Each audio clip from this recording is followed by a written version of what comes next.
So these are the special features that you will have no matter where you purchased the DVD or Blu-ray. Next week on episode 73, we'll talk about the exclusive special features. So the features that are exclusive to Target, Walmart, and iTunes, like the Tribute Diaries, for example, which is a Target exclusive. And this will definitely be a spoiler-heavy conversation, so if you haven't watched the special features and you don't want to hear anything about them, then I guess you have to stop listening. I'm sorry, but we'd like you to stick around. So basically the standard special features are Game Maker, Suzanne Collins, and the Hunger Games phenomenon, which is basically, it sort of charts the journey of the Hunger Games phenomenon, I guess you would say, like the rising popularity of the series, what Suzanne Collins' inspiration was, etc. Then we have The World is Watching, Making the Hunger Games, which is an 8-part documentary all about making the movie.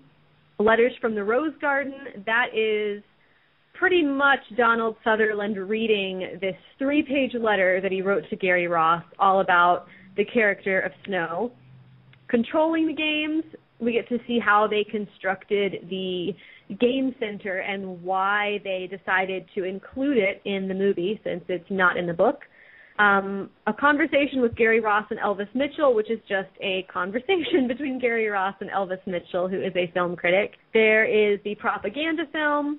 We all know what that is. And then the marketing gallery, which is just sort of like a little place to house the trailers and the posters and various images.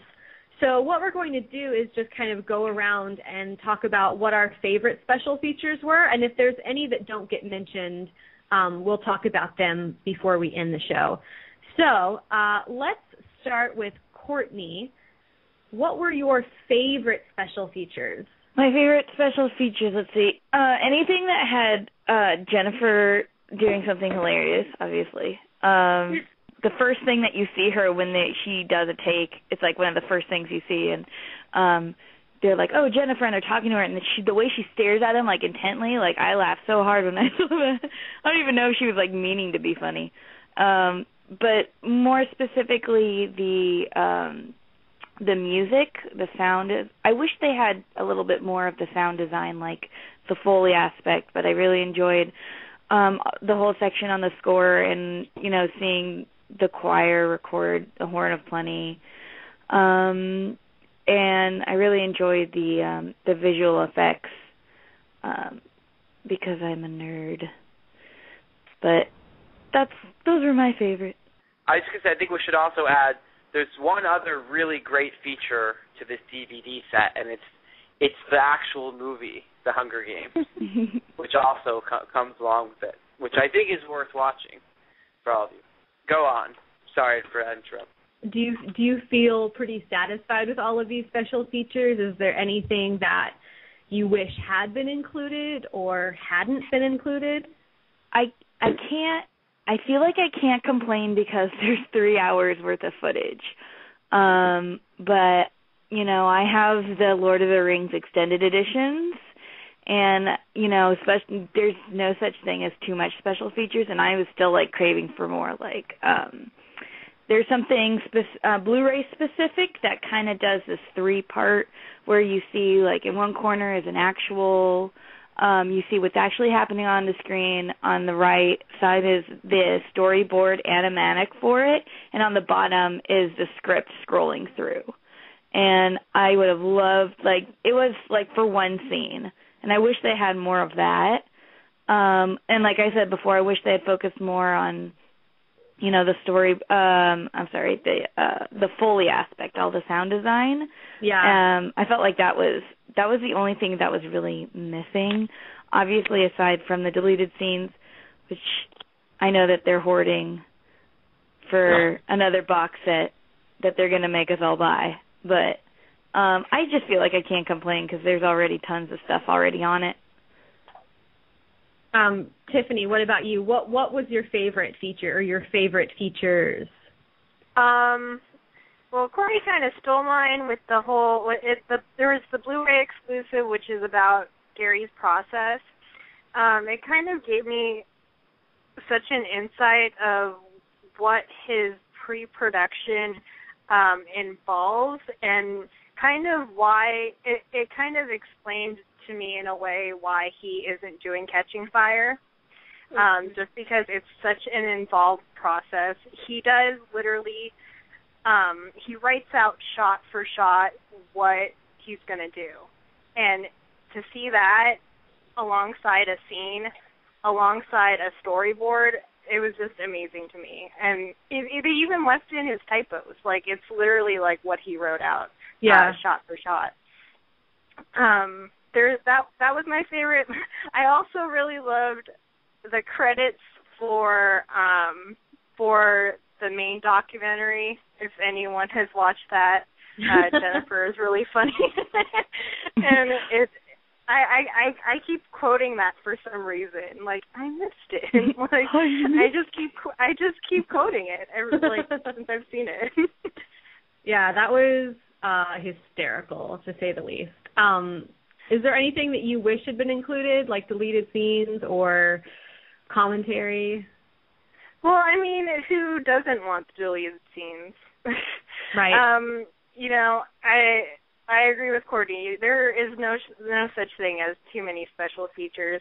I mean, I know commentary isn't the most popular thing, but if they could have gotten all three of them, which I understand they couldn't have gotten all three of them to do it, that would have been actually pretty amusing. Just to hear Jennifer comment on the whole movie with Josh would be, like, hilarious. But I understand why they couldn't get that. Yeah. I also forgot to say that I'm super disappointed with the marketing gallery, or, just I thought for sure that they would have, like, a concept art gallery, but they don't. That would have been really awesome. I was so sure they were going to put that on there because, DVDs technically usually have that, but I guess it's and my fault.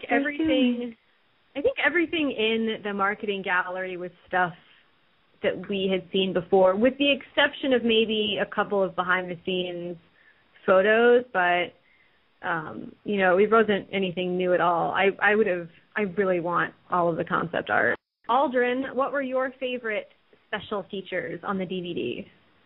I really liked when they were showing how they did the CGI and stuff like that, because there were parts where I was watching, how they did the CGI, and there were parts in the movie where I was, like, completely baffled on how it wasn't real, and it was, like, green screen and stuff like that. So I liked really seeing that part of making the movie. And I really liked just seeing the behind the scenes of the actors, because in the movie itself, you don't really see them, like, smiling that much, because, obviously it's the Hunger Games. But it's cool to see them, goof around and stuff like that, and I really enjoyed that. But there's something that is actually I really, really liked that I didn't actually go into much detail, and I think this was already talked about. But the Easter egg that's in the Blu-ray that Courtney got so much praise from Lisa over at Lionsgate for figuring out, because Lisa was talking about how there were people that they actually let the Lionsgate wanted to review the Blu-ray, and they didn't figure out enough of the Easter egg that's found in the Blu-ray part, and that Courtney did. She did like this whole post that was amazing. And I saw like some of the clues that were in the Blu-ray, but I didn't go as much into detail as she did.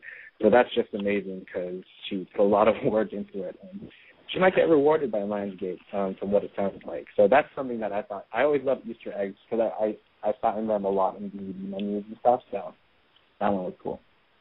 Yeah, we can tweet that link out after the show, but not to spoil it, but the Easter egg is awesome, and it's basically if you have the Blu-ray, I think that you guys should try to figure it out on your own, but it's basically sort of like a hidden message from somebody, and it's pretty amazing. Like, it kind of gives me chills to read it.